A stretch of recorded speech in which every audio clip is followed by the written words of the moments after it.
నుంచి ఈ దొరకాలి. అది దొరికిన తర్వాత దాంట్లో మినిట్ టు మినిట్ కాదు, సెకండ్ టు సెకండ్ ఏం జరిగింది, ఎలాంటి కమ్యూనికేషన్ జరిగింది అనేది అందులో రికార్డ్ అయి ఉంటుంది. సో అది బయటకు వస్తే తప్ప కరెక్ట్గా ఏం జరిగింది, ఏం ఫెయిల్యూర్ జరిగింది, ఐ థింక్ అసలు ఏం ఫెయిల్యూర్ జరిగింది అనేది పైలట్, ఆయన క్యాప్టెన్ సీనియర్ పైలట్ కొన్ని వేల గంటలు, 8,000 గంటలకు పైగా ఆయన ఫ్లై చేసిన రికార్డు ఉంది. అలాగే కో పైలట్ కూడా సీనియర్, దాదాపు 11 గంటలు 1200 గంటలు కూడా ఆయన ఫ్లై చేస్తున్నారు, first officer of the flight.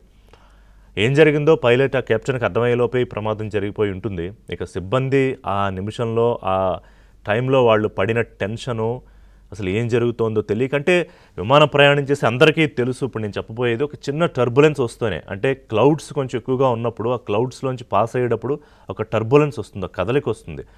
ఒకసారి కిందకి పైకి జస్ట్ ఒక కొన్ని మీటర్స్, 1-2 మీటర్స్, ఒక 50-100 అడుగులు, అంతకన్నా కూడా కాదు, ఒక 50 అడుగులు 60 అడుగులు ఎత్తు నుంచి పైకి కిందకి చిన్న కుదుపుకు గురైతేనే ఒకసారిగా గుండె జారిపోయినట్టు అవుతుంది.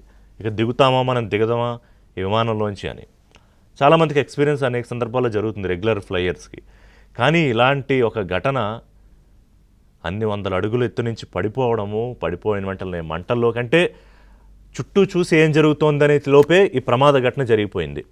ఇక ఆ టైంలో వాళ్ళు పడిన బాధ అదంతా కూడా చాలా దారుణం తలుచుకుంటూ ఉంటే.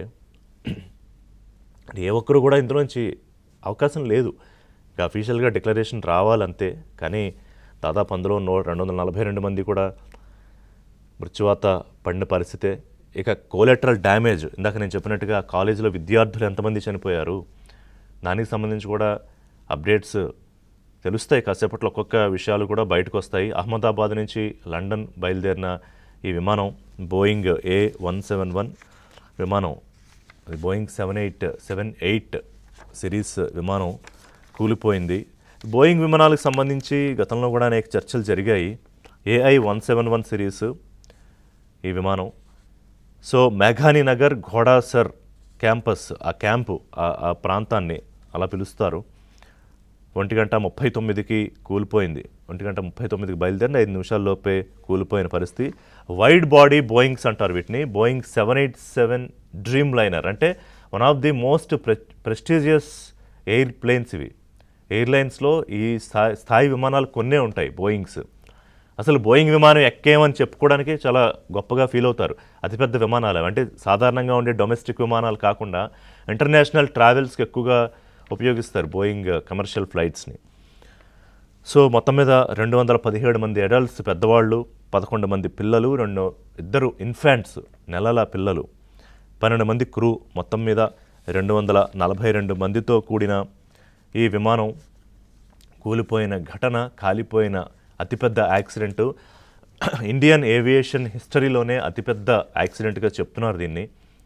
కొన్ని ప్రపంచ ఏవియేషన్ చరిత్రలో కూడా కొన్ని యాక్సిడెంట్స్ జరిగాయి. దాదాపు 300 మంది చనిపోయిన ఒక యాక్సిడెంట్, 158 మంది 2010లో Air India Express flight 812 Boeing 737, ఇది కూడా బోయింగే, దుబాయ్ నుంచి మ్యాంగ్లూర్ వస్తున్న ఫ్లైట్ కూలిపోయింది. అందులో 158 మంది చనిపోతే 8 మంది సర్వైవ్ కాగలిగారు. అది చాలా అదృష్టం, అంతమంది అంత పెద్ద యాక్సిడెంట్లు కూడా సర్వైవ్ కాగలిగారు.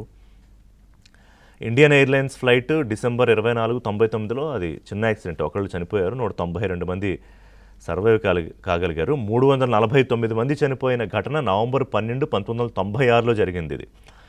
ఇది Saudi Arabian Airlines flight number 763 mid ఎయిర్లో జరిగిన ప్రమాదం ఇది. ఇంక అసలు ఎవరు ఏం చేయలేని పరిస్థితి, దాంట్లో అందరూ చనిపోయారు. ఇండియన్ ఎయిర్లైన్సే 1993లో జరిగిన ప్రమాద ఘటనలో 55 మంది చనిపోయారు. మరొక ప్రమాదకరమైన ఘటన ఇండియన్ ఎయిర్లైన్స్దే. ఆగస్టు 16, 1991లో క్రాష్లో 69 మంది చనిపోయారు. ఇంఫాల్లో జరిగింది ఇది. తర్వాత ఇండియన్ ఎయిర్లైన్సే ఫ్లైట్ నెంబర్ 113 అక్టోబర్ 19, 1988లో 130 మంది